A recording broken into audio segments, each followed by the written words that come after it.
সব দর্শক বন্ধুকে সুপ্রভাত।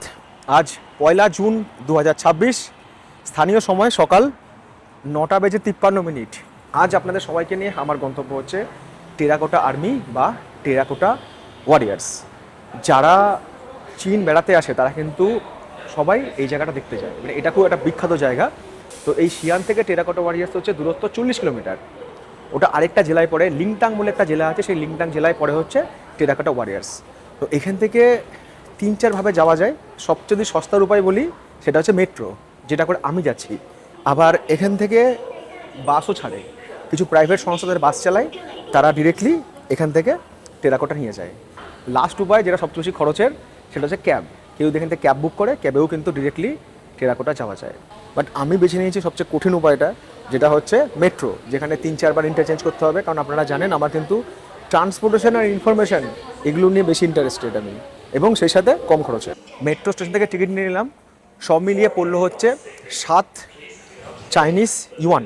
প্রথম ট্রেন ঝংলু থেকে বেইদাজিয়ে, লাইন নম্বর 2। মেট্রো এদিক থেকে আসবে। এই যে ট্রেনটা উঠবো এটা যাবে হচ্ছে কাউটন বলে একটা জায়গা আছে, একদম লাস্ট স্টেশন কাউটন অভিমুখে। আর আমাকে নামতে হবে হচ্ছে পরের স্টেশন, তার নাম হচ্ছে বেইদাজিয়ে, একটা স্টপ পরে। এটা হচ্ছে বেইদাজিয়ে স্টেশন। এখান থেকে যেতে হবে পরবর্তী স্টেশন ফাংজি চেন যাওয়ার জন্য আমাকে নিতে হবে হচ্ছে 1 নম্বর লাইনে মেট্রো।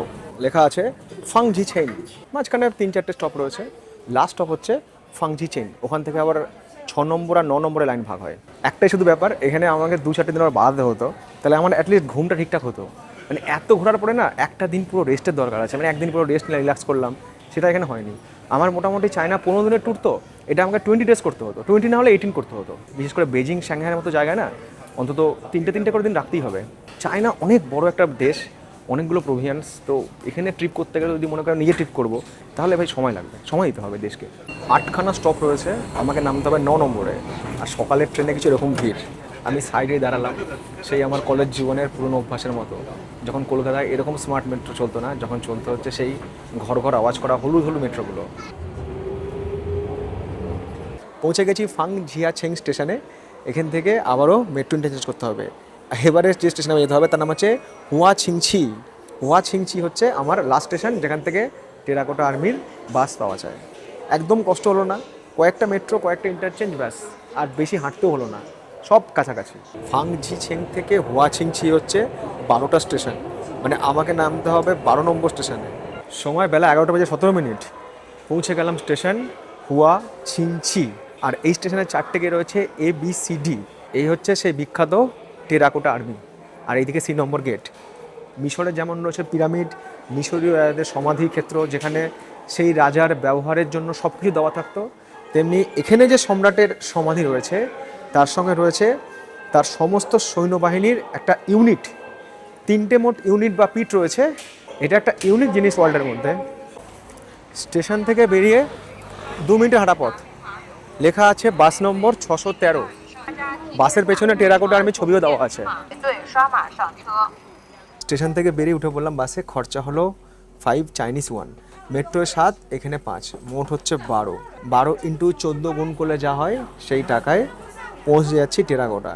আমি সবসময় চাই যে আমার যারা দর্শক, বিশেষ করে যারা বাজেট ট্রাভেল করবে বা সোলো ট্রাভেল করবে, তাদের ক্ষেত্রে এই ট্রিক্সগুলো কিন্তু অনেকটাই হেল্পফুল হবে তাদের ফিনান্সিয়াল সাপোর্টের দিক থেকে। তবে আমি যেভাবে এলাম সেইভাবে আসার ক্ষেত্রে আমি বলবো যে হাতে কিন্তু সময় নিয়ে বেরোবেন, কারণ টেরাকোটা আর্মি অনেকটা বড় জায়গা, 3খানা পিট রয়েছে, ঘুরে দেখতে সময় লাগে। এবার আমি যদি ঘুরে গিয়ে আজকে রেস্ট নিতাম হোটেলে, কোনো ব্যাপার না, সন্ধ্যা হয়ে তো কোনো চাপ নেই। কিন্তু আমাকে আজকে এখান থেকে ট্রেন ধরতে হবে, রাত্রের ট্রেন বেজিংয়ের জন্য, তার জন্য একটু চাপ হলেও হতে পারে। আপনাদের যদি চাপ না হয়ে থাকে তাহলে প্লিজ ভিডিও তারা লাইক করে দিন, আমাকে বারবার করে বলতে হয়। আর যারা স্মার্ট টিভিতে ভিডিও দেখছেন, যাদের টিভি থেকে লাইক করতে বা কমেন্টস করতে সমস্যা হয়, তারা একটু সময় করে আপনাদের স্মার্টফোনটা হাতে নিয়ে ওখান থেকে একটা লাইক আর একটা কিন্তু কমেন্টস অবশ্যই করে দেন। চায়না সিরিজ কীরকম লাগছে, আর সেই সাথে এরপর বেজিং কিংবা সাংহাইয়ের এপিসোড দেখতে আপনারা কতটা এক্সাইটেড। বেল টাওয়ার হচ্ছে বেইলিং ডিস্ট্রিক্টে, আর টেরাকোটা হচ্ছে লিংটং ডিস্ট্রিক্টে। মানে আমরা এক ডিস্ট্রিক্ট থেকে আরেক ডিস্ট্রিক্টে এলাম। আর এখানকার রাস্তাঘাট দারুণ। আজকে রোদ নেই, ওয়েদারটা খুব সুন্দর, মানে একে বলে প্লেজেন্ট ওয়েদার। হাওয়াও রয়েছে, আকাশে মেঘও রয়েছে, বেশ সুন্দর, গরমে কষ্ট হবে না। আর টেরাকোটার টিকিট আমি অনলাইনে বুক করেছি, ওখানে কাউন্টার রয়েছে, ওখানে গিয়েও টিকিট বুক করা যায়। এখানে সাদা পোশাক পরে ট্যুর গাইডরা ঘুরে বেড়াচ্ছেন, যদি কারো ট্যুর গাইডের প্রয়োজন হয় সে ট্যুর গাইড নিতে পারে। এখানে লকার রয়েছে, যদি কারোর সাথে ব্যাগ থাকে এখান থেকে লকারেও ব্যাগ রাখা যেতে পারে, আর সেই সঙ্গে হুইল চেয়ারও রয়েছে। যদি কোনো শারীরিক প্রতিবন্ধী ব্যক্তি এখানে আসেন, সে কিন্তু হুইল চেয়ারে করেও উঠতে পারে। 7-Eleven শপ থেকে কফি নিলাম আর একটা জলের বোতল নিলাম, সব মিলিয়ে পড়লো হচ্ছে 16।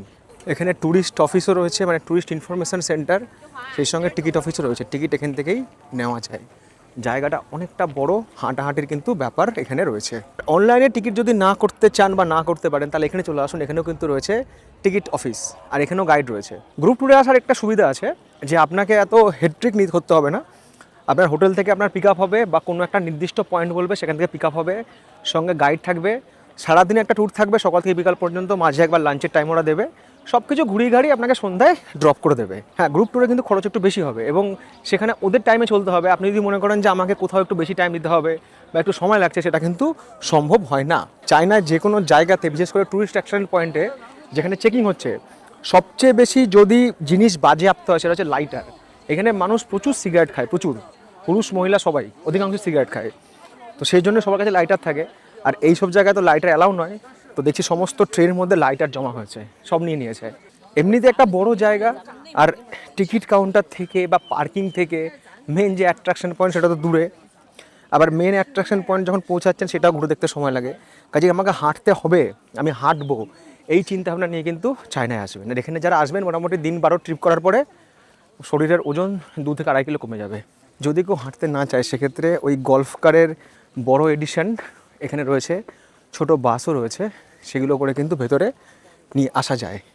এই হচ্ছে এন্ট্রান্স, দুদিকে দেওয়া রয়েছে টেরাকোটা ওয়ারিয়ার্সের ছবি। এখানে আরও একবার পাসপোর্ট দেখাতে হলো, পাসপোর্ট দেখিয়ে এন্ট্রি। বিরাট একটা জায়গা, লোকজন গরমে ঘুরে ঘুরে ক্লান্ত হয়ে গেছে। এখানে এরকম ফ্যান রয়েছে মানুষকে ঠান্ডা করার জন্য, এরকম জল ছেটানো ফ্যান রয়েছে মানুষকে ঠান্ডা করার জন্য। এই জায়গাটায় আসার পর কোনটা আগে দেখবো কোনটা পরে দেখবো কনফিউশন হতে পারে, তো আমি কনফিউশন ক্লিয়ার করে দিচ্ছি। এই হচ্ছে মেন মিউজিয়াম, এখানে যা কিছু রয়েছে তার সব কিছু এই মিউজিয়ামে রয়েছে, বা এখানকার ইতিহাস সেই মিউজিয়ামে সাজানো রয়েছে। মিউজিয়াম দেখলেন, তারপরে মিউজিয়াম থেকে চলে যান হচ্ছে ওইখানে, ওইটা হচ্ছে মেন, এখানে ভিড় সবচাইতে বেশি। এইটা হচ্ছে পিট 1, পিট 1 দেখার পর হচ্ছে ওদিকে পিট 3, আর এইটা হচ্ছে পিট 2, পিট 1, 3, 2, এইটা দেখে তারপরে বেরিয়ে আসুন। এটা লেখা আছে কিং শি হুয়ানস মিউজিয়াম। চীনের শিয়ান শহরের সবচেয়ে বড় আকর্ষণ এই টেরাকোটা ওয়ারিয়ার মিউজিয়াম। প্রত্যেক বছর সারা পৃথিবী থেকে লাখ লাখ মানুষ এই মিউজিয়াম দেখতে আসেন। মাটির নিচে 2200 বছর ধরে লুকিয়ে থাকা এক বিশাল রহস্যকে কত সুন্দরভাবে আধুনিক মিউজিয়ামের ভেতরে সংরক্ষণ করা হয়েছে তার কিছুটা আপনাদের সঙ্গে শেয়ার করব, কারণ পুরোটা বলতে গেলে ভিডিও দীর্ঘ হয়ে যাবে। আর ব্যক্তিগত অভিজ্ঞতা বলে যে এই যুগের দর্শকদের অধিকাংশেরই ঐতিহাসিক ব্যাপার স্যাপার নিয়ে খুব একটা শোনার বা জানার আগ্রহ নেই। কারণ এটা এত বড় একটা জায়গা, এত বড় একটা মিউজিয়াম, এই জিনিসটার উপরে পুরো ভিডিও বানাতে গেলে ভিডিও অনেক বড় হয়ে যাবে, আলাদা একটা এপিসোড হয়ে যাবে এবং আপনাদের ধৈর্যচ্যুতি ঘটবে। তার থেকে বেটার আপনারা এটা আগে ব্যাপারটা বুঝে নিন যে এখানে আলটিমেট কী রয়েছে। ভেতরে ঢুকলে প্রথমে যেটা আপনাকে মুগ্ধ করবে সেটা হলো এই আধুনিক আর্কিটেকচার এবং সুশৃঙ্খল পরিবেশ। বিশাল বিশাল হলঘরে এক একটি সেকশন, যাতে হাজার হাজার মানুষ একসাথে কোনো হুড়োহুড়ি ছাড়াই সবকিছু দেখতে পারেন। পুরো মিউজিয়াম চত্বরটি এতটাই বড় যে এখানে দেখার জন্য বেশ খানিকটা পথ আপনাকে হাঁটতে হবে, আর এটা অবশ্যই সময় সাপেক্ষ। আমার হিসাবে কমপক্ষে ঘন্টা 3 তো বটেই বটে। টেরাকোটা ওয়ারিয়ার্স মিউজিয়াম হচ্ছে সম্রাট কিং শি হুয়ান, চীনের প্রথম সম্রাট ছিলেন কিং শি হুয়ান, তার হচ্ছে এখানে সমাধিক্ষেত্র। শুধু সমাধিক্ষেত্র বললেই হয় না, এই সমাধিক্ষেত্রের সঙ্গে জড়িয়ে রয়েছে 2200 বছরের পুরনো ইতিহাস। এই সমাধিক্ষেত্র কিন্তু কোনো প্রত্নতাত্ত্বিক আবিষ্কার নয়। 1974 সালে এই এলাকায় কয়েকজন চাষি তারা একটা কুয়ো খনন করছিল। কুয়ো খনন করতে গিয়ে তখন তারা এই সম্রাট কিং শি হুয়ানের এই সমাধিক্ষেত্রের সন্ধান পায়। ঠিক যেমন করে সন্ধান পাওয়া গিয়েছিল মিশরের পিরামিডের ভেতরে ফারাওদের সমাধিক্ষেত্র এবং তাদের সমস্ত ব্যবহৃত জিনিসপত্র, যেগুলো তাদের সমাধি করার সময় তাদের সঙ্গে দিয়ে দেওয়া হতো। কীভাবে এটা আবিষ্কার হলো, কীভাবে এই জায়গাটার খোঁজ পাওয়া গেল, কারা এটাকে খুঁজে পেয়েছিল। 1987-এ ইউনেস্কো ওয়ার্ল্ড হেরিটেজ সাইট এই জায়গাটাকে ওয়ার্ল্ড হেরিটেজের তকমা দেয়। এই মিউজিয়ামে শুধু মাটির সৈন্যই নয়, দেখার মতো আরও অনেক কিছুই রয়েছে।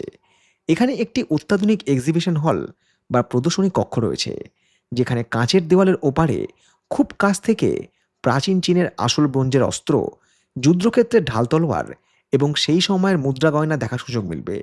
একটু খেয়াল করলেই বোঝা যায় যে 2200 বছর আগের টেকনোলজি কতটা উন্নত ছিল। মিউজিয়ামের অন্যতম সেরা আকর্ষণ হলো এই ব্রোঞ্জের রথ এবং ঘোড়াগুলি। 1951 সালে আবিষ্কৃত এই রথগুলো আসল রথের অর্ধেক সাইজে নিখুঁত ব্রোঞ্জ দিয়ে তৈরি করা হয়েছিল। এত নিখুঁত কারুকাজ যে মিউজিয়ামের এই অংশটায় পর্যটকদের ভিড় সবসময় বেশিই থাকে। দর্শকদের সুবিধার জন্য পুরো মিউজিয়াম জুড়ে ইংরেজি এবং চাইনিজ ভাষায় চমৎকার ইনফরমেশন বোর্ড আর ডিজিটাল ডিসপ্লে দেওয়া রয়েছে, যা দেখে আপনি নিজেই এই ইতিহাস সম্পর্কে একটা ধারণা পেয়েই যাবেন। এছাড়াও মিউজিয়ামের ভেতরে একটি 3D থিয়েটারও আছে, যেখানে এই মিউজিয়াম তৈরির পেছনের গল্পটা শর্ট ফিল্ম হিসেবে দেখানো হয়। প্রাচীন ইতিহাস আর আধুনিক ব্যবস্থাপনার অপূর্ব সংমিশ্রণ এই টেরাকোটা মিউজিয়াম। এই জায়গাতে শুধু কিংশি হুয়ানের সমাধিক্ষেত্র নেই, তার সঙ্গে রয়েছে তার বিপুল সংখ্যক সৈন্যবাহিনীর মাটির পুতুল, সেটাও কম করে 8000। এবং সেই 8000 যে সৈন্যবাহিনী, সেই সৈন্যবাহিনী 3টে জায়গায় এখানে রাখা রয়েছে, 3টে পিঠ রয়েছে। সেই 3টে পিঠে 3 ধরনের সৈন্যবাহিনী রয়েছে। এই ঘোড়া, এই গাড়ি, এই যোদ্ধা, সব কিছু এখানে রয়েছে, সব মূর্তি রয়েছে। এই মিউজিয়ামটায় যা কিছু রয়েছে না, সেইগুলো সব এখানে 3D আকারে দেখানো হচ্ছে, মানে কোনটার কী কাজে ব্যবহৃত হতো। তো সেগুলোকেই আর কি এখানে 3Dতে দেখানো হচ্ছে, যে সেগুলো সেই সময় কীভাবে চলতো বা কীভাবে কাজ করতো। এইগুলো হচ্ছে সেই মাটির টেরাকোটার মূর্তি। এগুলোকে যদি এরা সাজ পোশাক পরায় তাহলে দেখতে লাগতো এরকম, মানে এরকমই ছিল দেখতে। কিন্তু 2200 বছর পর এগুলো সমস্ত গায়ের রং নষ্ট হয়ে গেছে, কারণ যখন এগুলো মাটির নিচ থেকে বেরিয়েছে, বাতাসের সংস্পর্শে এসেছে, তখনই কিন্তু এগুলোর কালার আস্তে আস্তে ফেড হতে শুরু করেছে। এগুলোকে এরা আবার নতুন করে সব কালারিং করছে, ডিজাইন করছে। সব মূর্তি কিন্তু অক্ষত অবস্থায় পাওয়া যায়নি, অনেক মূর্তি ভাঙাচোরা ছিল, মাটির তল থেকে উঠে এসেছে। সেগুলোকে পুরো একটা টিম পুরো রিসার্চ করে করে সব কিছু করে আবার জোড়া লাগিয়েছে, মানে আগের মতো করে দিয়েছে বা করে দেওয়ার চেষ্টা করছে। যদি ইতিহাসের কথাই বলি, তাহলে আমাদের দেশে কিন্তু ইতিহাস কম নেই, প্রচুর হিস্টোরিক্যাল জায়গা রয়েছে। গোটা ভারতবর্ষ জুড়ে হচ্ছে ইতিহাস। আমাদের দেশের ইতিহাস শোনারই মানুষের কাছে সময় নেই, তো টেরাকোটার ইতিহাস মানুষ কে শুনবে। আজ থেকে প্রায় 2200 বছর আগে চীনের প্রথম সম্রাট কিংশি হুয়ান নিজের পরকালের সুরক্ষার জন্য মাটির নিচেই তৈরি করেছিলেন এক বিশাল রহস্যময় সাম্রাজ্য, যাকে আমরা টেরাকোটা আর্মি নামেই চিনি। 1974 সালে মাটির নিচে আবিষ্কৃত হওয়া এই বিশাল সেনাবাহিনীর মূল রহস্য লুকিয়ে রয়েছে 3টি প্রধান গর্ত বা পিটের মধ্যে। শুরুতেই আসা যাক পিট 1-এ, যা মূল যুদ্ধক্ষেত্র বা মেন ব্যাটেল ফরমেশন। এটি টেরাকোটা আর্মির সবথেকে বড় এবং প্রধান অংশ, যা সাইজে একটা ফুটবল মাঠের থেকেও বড়। এখানে পা রাখলেই মনে হবে আপনি যেন কোনো জীবন্ত যুদ্ধক্ষেত্রের সামনে দাঁড়িয়ে আছেন। এই পিঠেই রয়েছে প্রায় 6000-এরও বেশি মাটির তৈরি যোদ্ধা এবং ঘোড়া। এরা মূলত পদাতিক সৈন্য বা ইনফ্যান্ট্রি। আরেকটু লক্ষ্য করলে দেখা যাবে যে সবার সামনেই রয়েছে তীরন্দাজের দল, আর তাদের পেছনে ভারী বর্ম পরা মূল সেনাবহর। সবথেকে অবাক করা বিষয় কি জানেন? এখানে থাকা প্রত্যেকটা সৈন্যের মুখের অবয়ব, চুলের স্টাইল, এমনকি হাতের রেখাও এক অপরের থেকে আলাদা। কোনো সৈন্য এক অপরের মতো একদমই দেখতে নয়। আগে এই পুরো জায়গাটা জুড়ে কিন্তু ভর্তি এরকম টেরাকোটা মূর্তি ছিল। তার মধ্যে যেগুলো অক্ষত রয়েছে সেগুলো তো এরা রেখে দিয়েছে, আর যেগুলো ভেঙে চুরে গেছে সেগুলোকে এরা সমস্ত ভাঙা টুকরোগুলো সংগ্রহ করে আবার জোড়া লাগিয়ে নতুন করে করছে। ভেঙে চুরে যেগুলো গেছে সেই টুকরো কিন্তু এখানেই আছে, সব মাটির মধ্যে মিশে গিয়েছে। সেগুলোকে আলাদা আলাদাভাবে তুলে আবার জোড়া করে এরা নতুন করে সাজাচ্ছে। মানে আজ থেকে 1 বছর পর হয়তো এই জায়গাটা পুরো ভরা লাগবে, যে সব দিকে দাঁড়িয়ে আছে সব টেরাকোটা যোদ্ধারা। কি বিরাট একটা প্রজেক্ট কল্পনা করুন, যে 2000 বছর পুরনো জিনিস যখন আবিষ্কার হচ্ছে, সেগুলোকে আবার নতুন করে রিনোভেট করছে। এগুলোকে সব ঠিকঠাক করে ভাঙাচোরা জিনিসপত্র জোড়া লাগিয়ে এগুলো সব রিস্টোর করা হচ্ছে, রিস্টোরেশন এরিয়া। প্রত্যেকটা জায়গায় জায়গায় ভাগ রয়েছে, যেগুলো রেডি সেগুলো এখানে সাজিয়ে দেওয়া হয়েছে আমাদের জন্য, দর্শকদের জন্য। ওখানে কিছু জিনিস এখনও পড়ে রয়েছে, সেগুলো রেডি করা হচ্ছে এই বিরাট এলাকা জুড়ে। বিরাট একটা কর্মযজ্ঞ। পিট 1-এ রয়েছে পদাতিক, পিট 2-এ রয়েছে তীরন্দাজ, অশ্ববাহী এবং রথবাহিনী, আর পিট 3-তে রয়েছে এদের কমান্ডার, যারা এদেরকে যুদ্ধে পরিচালনা করত। পিট 1 এখানে সবচাইতে বড়, তারপরে পিট 2, তারপরে হচ্ছে পিট 3। এইদিকে রয়েছে পিট 2 আর হচ্ছে পিট 3। বাঁকুড়ার দর্শক বন্ধু যারা রয়েছে তাদের তো আজকে প্রচুর আনন্দ পাওয়া উচিত, কারণ বাঁকুড়ার টেরাকোটা আবার চায়না আসো টেরাকোটা, আর সেই টেরাকোটা দেখার জন্য কত মানুষ এখানে এসেছে পৃথিবীর সব প্রান্ত থেকে।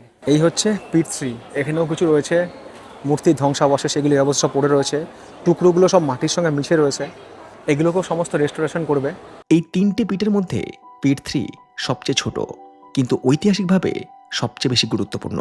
কারণ এটি কোনো সাধারণ যুদ্ধক্ষেত্র নয়, এটি ছিল পুরো সেনাবাহিনীর মস্তিষ্ক বা হেডকোয়ার্টার। এখানে 68টি মাটির মূর্তি রয়েছে। এরা সাধারণ সৈন্য নয়, বরং উচ্চপদস্থ সামরিক কর্মকর্তা ও জেনারেল। খুব ভালো করে লক্ষ্য করলে দেখা যাবে এরা একে অপরের দিকে মুখ করে গোল হয়ে দাঁড়িয়ে আছে, যেন গোপনে কোনো বড় যুদ্ধের নকশা কিংবা রণকৌশল নিয়ে আলোচনা করছে। আর এই কমান্ডোর যারা ছিল, মানে যারা পদমর্যাদায় সৈন্যদের ওপরে ছিল, তাদের স্টাইল হচ্ছে তাদের চুল। দেখুন এদের কিন্তু সমস্ত চুলগুলো বাঁধা রয়েছে। পিট 3 থেকে কিছুটা এগুলোই দেখা মিলবে পিট 2 এর। আকারে কিছুটা ছোট হলেও একে বলা যেতে পারে সেনাবাহিনীর স্পেশাল ফোর্স। এখানে সামরিক বৈচিত্র্য অনেক বেশি। প্রায় 1400 সৈন্য, 90টি কাঠের রথ নিয়ে গঠিত এই পিট, যেখানে আপনি দেখতে পাবেন যুদ্ধরথ, গতিময় অশ্বারোহী বাহিনী এবং হাঁটু গেড়ে বসে থাকা তীরন্দাজদের। টেরাকোটা আর্মির সবচেয়ে বিখ্যাত ভাস্কর্য হাঁটু গেড়ে বসা তীরন্দাজ বাহিনী এই পিট 2 দিয়ে খুঁজে পাওয়া গিয়েছিল।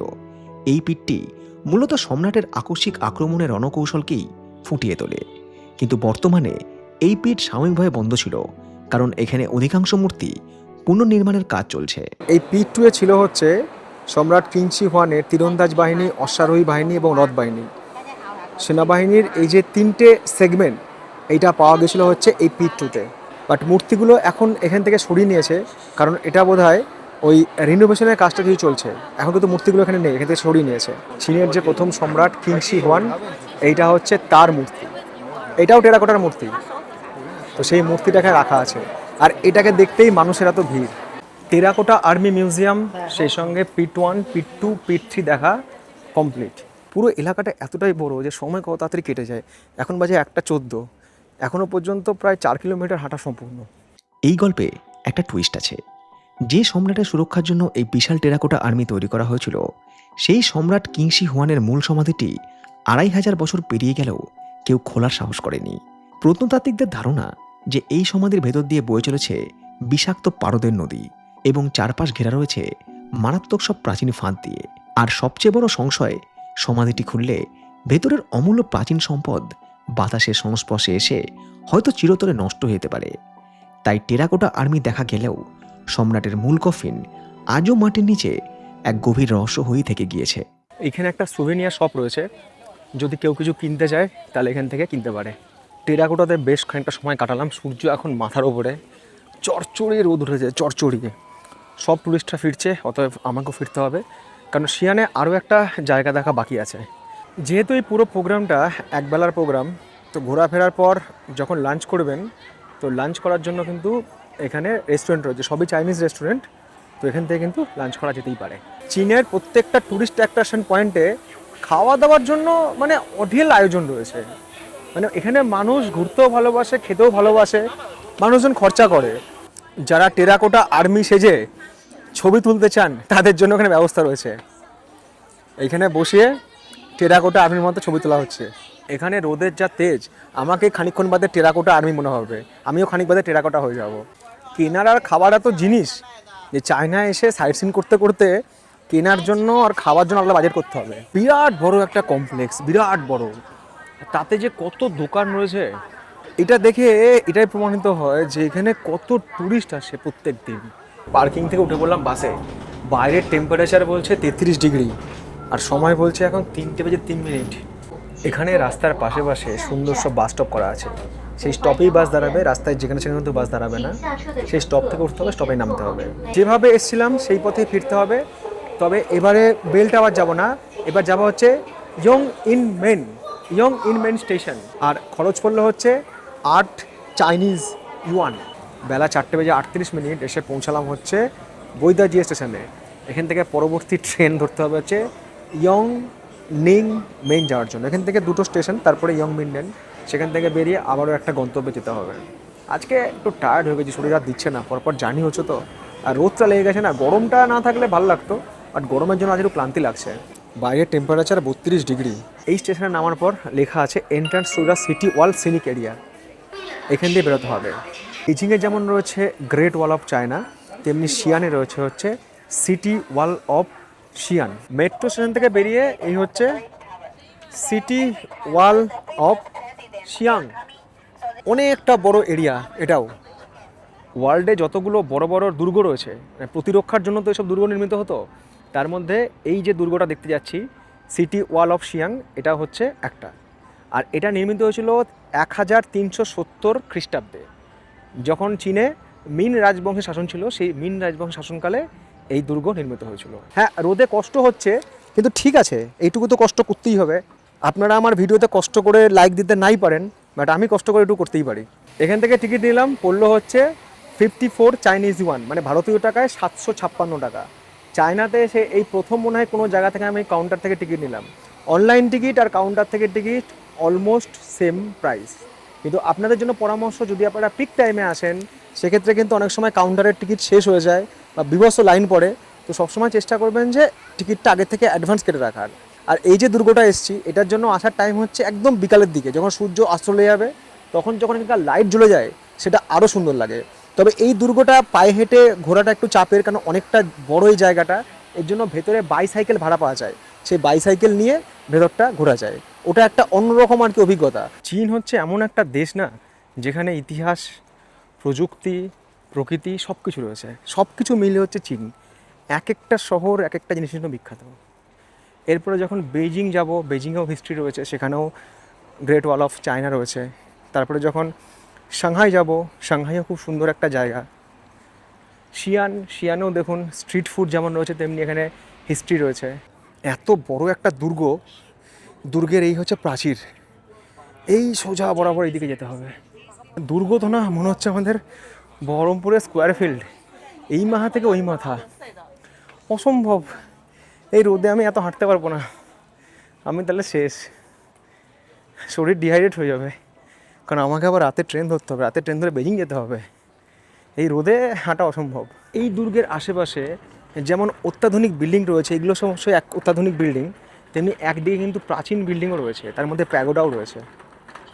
এখন যেমন চীনের রাজধানী হচ্ছে বেজিং, তেমনি আজ থেকে 600 বছর আগে 1370 খ্রিস্টাব্দ এরকম সময়, তো সেই রাজবংশের রাজত্বকালে এই শিয়ান, আজকের শিয়াং, তখন ছিল হচ্ছে চ্যাংআন, তো এইটা ছিল হচ্ছে রাজধানী। তো এই রাজধানীতে এই দুর্গটা তৈরি করা হয়েছিল এত বড় এইভাবে, এই রাজধানীকে প্রোটেক্ট করার জন্য। তখন কিন্তু বেজিং চীনের রাজধানী ছিল না। এই হচ্ছে পুরো প্রাচীর, আর তখনকার দিনের বাড়িঘরগুলো সব এরকম ছিল। মানে এই শিয়ান রাজধানীকে সুরক্ষিত রাখার জন্য শত্রুপক্ষের হাত থেকে এই রকম একটা দুর্গ নির্মিত হয়েছিল।